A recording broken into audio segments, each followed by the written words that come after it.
तुम रक्षक काहू को बने। દાદાના જીવનમાંથી આપણે શું પ્રેરણા લેવી જોઈએ?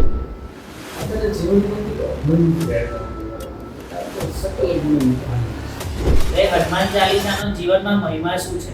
जो यह पढ़े हनुमान चालीसा वह सिद्धि शांति कभी कागे लख्યું કે જગતમાં એક જ ધર્મ હોય એટલે રામને રોકી લાગ્યા. ચરોતર અવાજના સર્વે દર્શક મિત્રોને જય શ્રી કષ્ટભંજન દેવ. કષ્ટભંજન દેવનું નામ આવતા જ સર્વને યાદ આવે છે સાળંગપુર ધામ. તો આજે આપણી સાથે જોડાઈ ગયા છે સાળંગપુર ધામના કોઠારી શ્રી હરિપ્રકાશ દાસજી સ્વામી. સ્વામીજી, આપનું ચરોતર અવાજના ડિજિટલ પ્લેટફોર્મમાં હાર્દિક સ્વાગત છે. જય શ્રી કષ્ટભંજન દેવ, જય શ્રી સ્વામિનારાયણ. જય સ્વામિનારાયણ, જય કૃષ્ણ, ખૂબ ખૂબ ધન્યવાદ. સાળંગપુર ધામમાં સ્વામીજી બિરાજમાન અતિ પ્રતાપી શ્રી કષ્ટભંજન દેવ, એ મૂર્તિ પાછળનો મહિમા શું છે સ્વામીજી?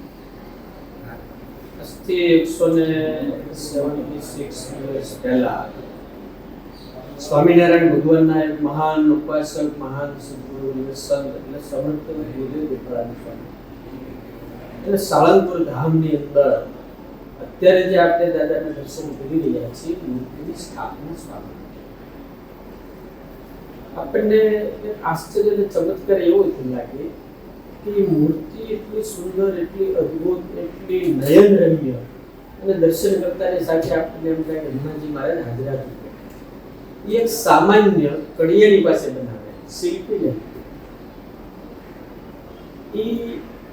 હું કાયમ વાત કરતો હોઉં છું કે કડિયાના ટાંકણામાં કે હથોડામાં તાકાત નહોતી, તો મહાન સદગુરુ ગુરુદેવ ગોપાળાનંદ સ્વામીના આશીર્વાદમાં તાકાત હતી કે ટાંકણાથી ઘડાયેલી મૂર્તિ નથી, એ સદગુરુ ગોપાળાનંદ સ્વામીની સાધના, ભક્તિ અને તપથી ઘડાયેલી. પછી તો સ્વામીએ 1900 વિક્રમ સંવત 1905 આસો પંચમીના દિવસે સ્વામીની પ્રતિષ્ઠા કરી. અને જગાડેલી લાકડી છે સ્વામી આમ રાખી અને સ્વામીએ જે ત્રાટક કરી ત્યારે સ્વામી સંપ્રદાયનો ઇતિહાસ બોલ્યો છે કે આખી મૂર્તિ ખડખડાટ હસવા માંડી.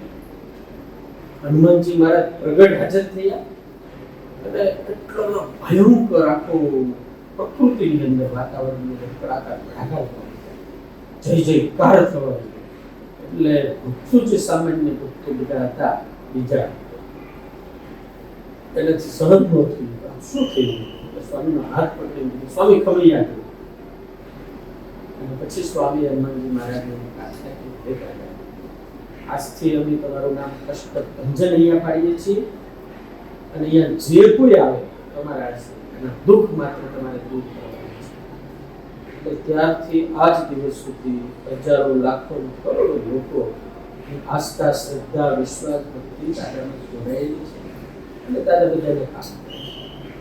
સ્વામીજી, અત્યારે લોકો ડિપ્રેશનમાં, હતાશા, નિરાશામાં, એવા સંજોગોની અંદર હનુમાનજીની ભક્તિ કઈ રીતે મદદરૂપ થઈ શકે છે? જો પેલા આ જગતની અંદર ક્યારે ટેન્શન, ડિપ્રેશન ને તણાવ, હતાશા બધું સ્પર્ધાત્મક જીવનના કારણે છે. બે વસ્તુ બધાને કરવું છે કે જલ્દી પૈસાવાળા થવું છે, સફળ થવું છે, કેમ એ બધું કંઈ ઘડીકમાં થઈ જતું નથી, ધીરે ધીરે થઈ જાય. એ વખતે હનુમાનજી એક જ એવું તત્વ છે કે આજના યુવાનોને, આજની યુવતીઓને માટે પ્રેરણાદાયી, પ્રેરણા સ્ત્રોત અને કોઈ રોલ મોડલ હોય તો માત્ર હનુમાનજી મહારાજ છે. હનુમાન ચાલીસાની આરાધના અને સાધના કરો અને દાદાની પર વિશ્વાસ અને ભક્તિ રાખો, હનુમાનજીને આગળ રાખો એટલે તમારું ડિપ્રેશન, ટેન્શન આ બધું જ હું ગેરંટી આપું છું પૂછો. અને તમારી ભક્તિ અને શ્રદ્ધા જેટલી વધે તો હાવ તમે નોર્મલ જિંદગી જીવવા માટે માણસે કેટલું જ જોઈએ, શું જોઈએ એ પણ એક વિચાર કરવાનો. પ્રસિદ્ધિ મેળવવા માટે અથવા ફેમસ થવા માટે તમે તમારા સ્વાસ્થ્યને બગાડી નાખો, કારણ કે ટેન્શન એટલે આપણા શરીરને નુકસાન કરે છે. એટલે માણસને ખબર જ નથી પડતી કે મારે જીવવું છે કે જીતવું છે. જીતવા માટે જિંદગી નથી, બાપા જીવવા માટે. જો જીવતા હશું તો ગમે ત્યારે જીતી જાવ, પણ જીવતા જ નહીં હોય, હાથ નહીં હાલે, પગ નહીં હાલે, આંખ નહીં હાલે, કાન નહીં હાલે, બુદ્ધિ નહીં હાલે, એટલે દાદાને રોલ મોડલ તરીકે રાખો.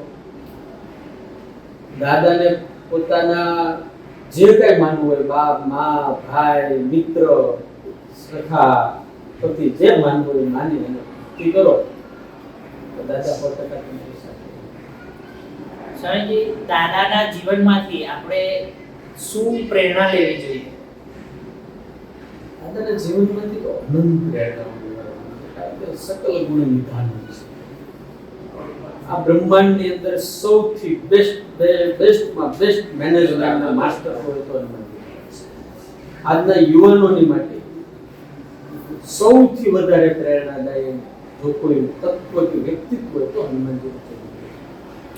દાદાની સામે ગમે એટલી ચેલેન્જ આવી કોઈ દાડો નિરુત્સાહી ન થયા, નિરાશ ન થયા, નાસીપાસ ન થયા, કોઈ દાડો ભગ્નચિત્ત ન થયા, કોઈ દાડો ચિંતિત ન થયા. એટલે રામનો ભરોસો. તમારા ભગવાન અત્યારના યુવાનોમાં શું થયું? ભરોસો ઓછો થયો. હું એક વાત કહું છું કે તમારે સંપત્તિ ગમે એટલી આવી જાય તમને શાંતિને સુખ નહીં મળે. દુનિયા આખીને એક વિચારવું પડે છે સંપત્તિ અને સફળતાની ટોચ ઉપર જઈ ગયા પછી પણ સુખ અને શાંતિ અને આનંદ હકીકતમાં જતો હોય છે તો એને આધ્યાત્મિક રસ્તા કંઈક કરવું જ પડશે. એના સિવાય શક્ય નથી. એ આધ્યાત્મિક રસ્તે જવાનો રાજમાર્ગ તો સ્વામીજી, આપના મતે સાચી ભક્તિ શું છે? સાચી ભક્તિનો પહેલા તો અનંત વ્યાખ્યાઓ છે. સાચી ભક્તિ શાસ્ત્રોમાં કીધું છે ભગવાનમાં પ્રેમ થાય સાચી ભક્તિ. દાખલા તરીકે અત્યારે કોઈ યુવકને કોઈ છોકરીમાં યુવતીમાં પ્રેમ થઈ જાય તો એને સિવાય કઈ દેખાય? મોબાઈલમાં એ દેખાય, ખાવા બેસતી દેખાય, બજારમાં નીકળે કોઈ પણ વસ્તુ સારું દેખાય જાય એનું પોતા માટે લેવાનું નથી, એની માટે જેમ પ્રેમ થઈ ગયો. તો આ સાચી ભક્તિ એમ તમને હાલતા ચાલતા ખાતા પીતા ગમે ત્યાં તમારા ઇષ્ટદેવ તો તમે હનુમાનજીનું માનો છો તો હનુમાનજી યાદ આવે. બજારમાં નીકળે સરસ કેરી ગળી જાય, લાવો દાદા માટે લેવી, પરિવાર માટે લેવાની જ છે, એનો દાદાનો ભાગ છે. તો તમને સ્વામી ભગવાનમાં જે છે તમને વાલો ચાલે મને જે કરીએ છોકરા માટે 5 રાખવું પડે, એટલે આ સાચી ભક્તિની ભક્તિ પણ સમર્પણ યાદ કરવું જ ના, ભૂલવાનો પ્રયત્ન કરવો. તો ગોપીઓને કે હનુમાનજીને છે આ બધું ભક્તિનું છે. સરજી, અત્યારે બધા હનુમાન ચાલીસાના પાઠ કરે છે તો એ હનુમાન ચાલીસાનો જીવનમાં મહિમા શું છે? હનુમાન ચાલીસાનો મહિમા એટલો બધો અપાર છે તુલસીદાસજીએ જેમાં લખી નાખ્યો. જો યશ તબાર પાઠ કરે કોઈ છોકરી બંદી માણસ હોય, જો યહ પઢે હનુમાન ચાલીસા હોય સિદ્ધિ શાંતિ. આ બધું મહિમા છે. શ્રી ગુરુ ચરણ સરોજ રજની જમન મુકુલ સુધાર બરડો રઘુબર ગુમર જસે જો દાયક પૈસા ફળ આપનારું છે.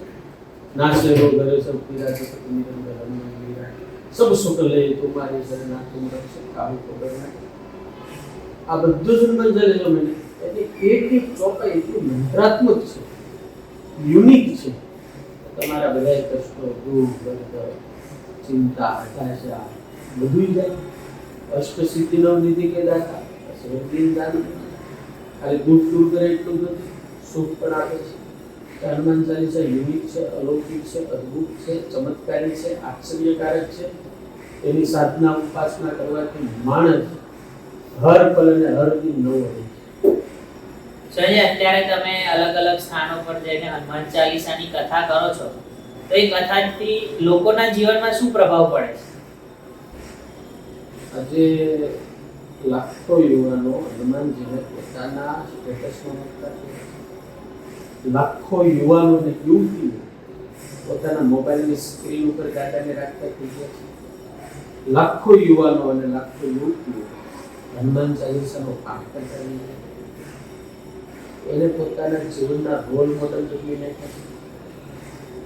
હજારો દાખલા એવા મારી પાસે છે કે જેને દારૂ છોડો, ડ્રગ છોડી, ખોટા વ્યસનો દીવ દમણ ને ગોવા ફરવા જવાને બદલે એ સાળંગપુર આવતા. તમે આવો સાળંગપુર શનિ રવિ પૂનમ તો તમારા જેવા યુવાનો જ દેખાય. સવારે 4 વાગે તમે કોઈ જાગો, આજના યુવાન કોઈ 4 વાગે જાગે તો 4 વાગે 20-25 હજાર જુવાનિયા દાદાના હવાર 5:30 ભગવાન દર્શન કરવા માટે. આ હનુમાન ચાલીસા કથાનું પ્રભાવ છે. આ હનુમાનજીનો પ્રભાવ છે. આ હનુમાનજીનું એક લોહી ચમકતો લોખંડની છે. દાદા આજે આજના યુવાનોને કહે છે, દાદા આજના યુવાનોને એમ કહેવું કે તમે સુખી થાઓ, સફળ થાઓ, સક્સેસ થાઓ, શ્રેષ્ઠ બનવું છે મારી પાસે મારા જીવનમાંથી શીખો. તમે વાત કરી હનુમાનજીની, તો તમારા જીવનમાં કોઈ હનુમાનજીનો ચમત્કારી કોઈ પ્રસંગ હોય, તમને અનુભવ થયો હોય કોઈ ચમત્કારી હનુમાનજી મહારાજનો? ચમત્કાર એવો તો આ નકરો ચમત્કાર જ છે. હું તને એમ કહું કે 31st ના દાડે જોઈ નથી તાર પ્રોપમાં તમે 30 એક વર્ષ રાજકોટમાં આપણે છે, હમણાં અમદાવાદમાં આવતો શું મોટા મોટા પોપના સિંગર હોય ત્યાં જોઈને ન ગયેલું તેની વ્યવસ્થા નહોતી તો લાખ નહીં પણ 9 લાખ ઉપર જોઈને અને મોટો ચમત્કાર કર્યો. ત્યાં નથી કોઈ સીટ ખુરશી આપતા, નથી કોઈ પાર્કિંગ લેવાનું, નથી ખાવાનું. એટલે 1 વાગ્યા સુધી ત્યાં જઈ પોતાના જીવનમાં કર્યું. અને ગઈકાલે તો તમને વાત કરું કે ગઈકાલે લાખ યુવા દીકરા દીકરીઓ આવે આ દિવસની અંદર સિંગલ યુવો બનાવવું અને કોઈ છોકરાએ કોઈ છોકરીની સેફટી કરી આ દિવસમાં સિંગલ બનાવવું. ત્યાં ગાડીનું પાર્કિંગ કરવાનું હોય તો કોઈ સ્વયંસેવક સહજ રીતે આવે સહજ રીતે જતા કાંઈ થાય જ નહીં. પોલીસ બંદોબસ્તની જરૂર નથી. તો હું નથી માનતું કે હનુમાનજીની હાજરી વગર આ શક્ય. બાકી તો આ કોઈ એવો યુવાન છે કે સારી દીકરીને ભાળીને નામ છે કે બધા કરતા સ્વામિનારાયણ વાળા કે એવા કઈ બધા આવતા નથી, પણ પરિસરમાં આવે ને ત્યાં તુમ રક્ષક કા હો કો ડરના નહીં હૈ. હનુમાનજી મહારાજ જ રખેવાળી કરે. રામ દુવારે તુમ રખવારે છે એ દાદો બધું સંભાળે, બધાના મગજમાં બેસી જાય એટલે એની આવે એટલે જતા કાંઈ નહીં થયું. એટલે આ ચમત્કાર જ છે. બાકી તો મોટા સંલોપાલીમાં આવેલું છે કે હવે ક્લાસની અંદર 25 કે 30 છોકરા હોય તો એને શાંત રાખવા અઘરા પડી જાય. હવે કથામાં આવડા છોકરા 5-5 છોકરા આટલા બધા ભણાવ છોકરા બેઠો ભલે એ ચમત્કાર નથી. આપણે ભક્તિની વાત કરી તો આપણે હનુમાનજી મહારાજ જેવી ભક્તિ કરવા માટે શું કરવું જોઈએ? એના જેવી ભક્તિ તો દુનિયામાં કોઈ જે થાય નહીં. કવિ કાગે એવું લખ્યું કે જગતમાં એક જ જન્મ હોય તેને રામને રોમી નાખ્યા. એના જેવી તો ન થાય પણ એના કરોડો અબજના ભાગની એટલી થઈ જાય ને તો હનુમાનજી પ્રગટ થઈ જાય. એની વાત અલગ બધા. સરજી, આપના મતે સાચું આધ્યાત્મિક જીવન શું છે? તો આધ્યાત્મિક જીવન તો સમય જેને વાદ વિવાદ પછી સંપ્રદાય પંથ બધાથી જે ફળ હોય ધર્મમય જીવન આધ્યાત્મિક જીવનમાં બહુ આધ્યાત્મિક જીવન અંદરની યાત્રા છે, ધર્મ છે બહારની. હજી મારું જીવન આધ્યાત્મિક નથી, હું ધર્મની યાત્રા કરું. આ ધર્મની યાત્રાથી આધ્યાત્મિકમાં પ્રવેશ કરાય છે, પણ તો ગંગા સતીએ કીધું મેળાને મંડપ એને ગમે નહીં, એ તો અધૂરિયાના કામ છે. ગંગા સતી કીધું, એ આધ્યાત્મિકમાં નરસિંહ ગોપાળાનું સ્વામી, મુક્તાનું સ્વામી, આંખ બંધ કરી બેસનારા સાધુ. એને ભગવાન સિવાય કઈ દીકરી ન હોય, એના સિવાય કંઈ દેખાય નહીં. તારામાં ભગવાન દેખાય, ઓલામાં ભગવાન દેખાય, આમાં ભગવાન દેખાય, કુતરામાં ભગવાન દેખાય. ગીતાજીની અંદર ભગવાને કીધું સુની ચૈવ સપાટે છે પંડિતાસન કરશું.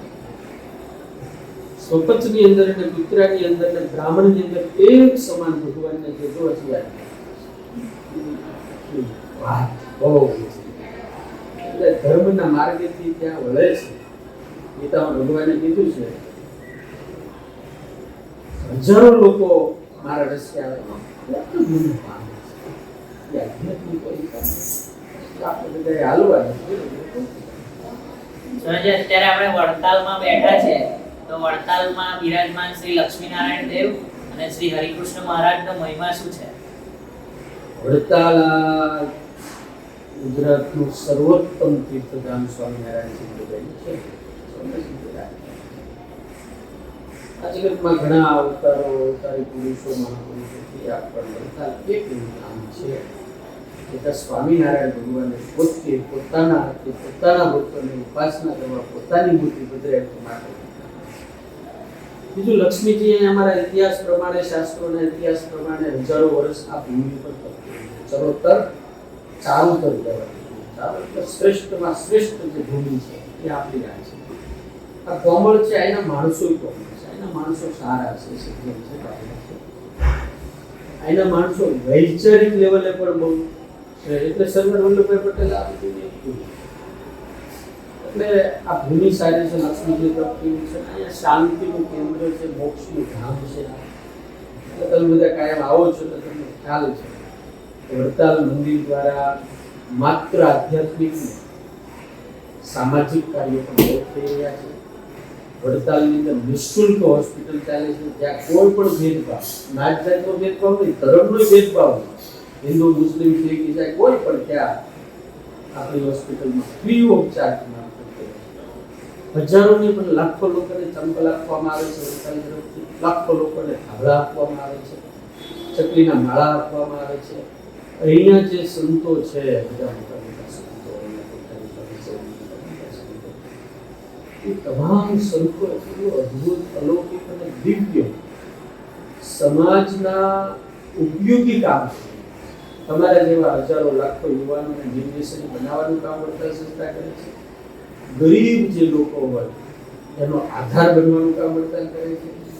જેના આંસુ જતા હોય આંસુ લૂછવાનું કામ પણ વડતાલ સંસ્થા કરી રહી છે. વડતાલ અલૌકિક ધામ છે, આધ્યાત્મિક રીતે અલૌકિક છે, સામાજિક રીતે પણ અલૌકિક છે અને આ સમગ્ર પ્રદેશની શોભા છે. જ્યારે સ્વામી સાળંગપુર ધામની અંદર ભવ્યથી ભવ્ય ભોજનશાળા અને નિવાસ સ્થાન બનાવવામાં આવ્યા છે, તો એના વિશે સમગ્ર ગુજરાતનું સૌથી મોટામાં મોટું અન્ન ક્ષેત્ર કે ભોજનાલય હોય તો માત્ર એક સાથે એક જ તપેલામાં 20,000 માણસની દાળ ઓનલી ફોર 40 થી 45 મિનિટમાં માત્ર આ જ વિશેષતા નથી. આવી મોટું બનાવી દીધું હોય પણ એવરી ડે 20 થી 25,000 માણસો ત્યાં ફ્રી ઓફ ચાર્જમાં પ્રસાદ લે છે. ભોજનાલય બનાવી નાખ્યું એટલે પૂરતું નથી, પણ એક્ટિવ છે. સવારે 7 વાગ્યાથી જમવાનું ચાલુ થાય, રાતના 12 વાગે આવો છો. અમારે ત્યાં દાદાનો બધો જીતો ઉભે, રાતના 2 વાગે તમને દાદાને ત્યાં જમવાનો પ્રસાદ મળે. એટલે આ ભોજનાલયની વિશેષતા છે. કોઈ વડીલ વૃદ્ધ હોય તો પગથિયું ચડવું ન પડે, એક્સિલેટર છે, અથવા તો એનાથી પણ એક્સિલેટર ઉપર ઊભું ન તો વ્હીલચેરથી ઠેઠ ડાઇનિંગ ટેબલ હોય તે બેસી જાય, ત્યારે એને હેઠું ઉતરવું ન પડે. એમના પોતાની ચેરમાં બેસી ડાઇનિંગ ટેબલ ઉપર કાલે મૂકી દીધું. આટલી વ્યવસ્થા આપણે બધાનું ધ્યાન રાખી શકીએ અને ફૂલ ભગવાનના ભક્તો દાદાના ભક્તો. મને એમ છે કોઈ ધર્મ જગતમાં એટલે કોઈ ધર્મ સ્થાનમાં આટલા મોટા ભક્તોને રહેવાનું નિવાસ સ્થાન મંદિર તરફથી વ્યવસ્થા હોય એવું લગભગ માત્ર સારું છે. એક જ બિલ્ડિંગમાં 1,000 બાકીના બીજા 600 રૂમ છે. એક બિલ્ડિંગમાં 1000 રૂમ હોય એવું લગભગ યાત્રિક હોય કદાચ હોય તો ખ્યાલ નથી, પણ આપણે તો જોયું બેસ્ટ વ્યવસ્થા. એવું નહીં કે ભાઈ ધર્મશાળા એટલે જેમ તેમ આપી દે. વિદેશના માણસો નાના નાના છોકરા વેન કરે, ચાલો શાળા જાઓ, જે છોકરા વેન કરતા હોય એમને રિસોર્ટમાં લઈ જાઓ, નાવા લઈ જાઓ, પણ બધા છોકરા અત્યારે વેન કરે અને શાળા એ વ્યવસ્થા આપણે ત્યાં નથી. તો આજે આપણી સાથે જોડાયા હતા સાળંગપુર ધામના કોઠારી શ્રી હરિપ્રકાશદાસજી સ્વામી. તેઓએ આપણને હનુમાનજી મહારાજ અને સાળંગપુર ધામનો મહિમા સમજાવ્યો. તે બદલ સ્વામીજી આપનો ખૂબ ખૂબ આભાર. જય શ્રી સ્વામિનારાયણ. જય સ્વામી. ચરોતર અવાજને ખૂબ ખૂબ ધન્યવાદ. દાદાને પ્રાર્થના કરું તમારી ચેનલ ખૂબ પ્રગતિ કરે અને તમારા દ્વારા બધાને પોઝિટિવ સમાચાર મળે.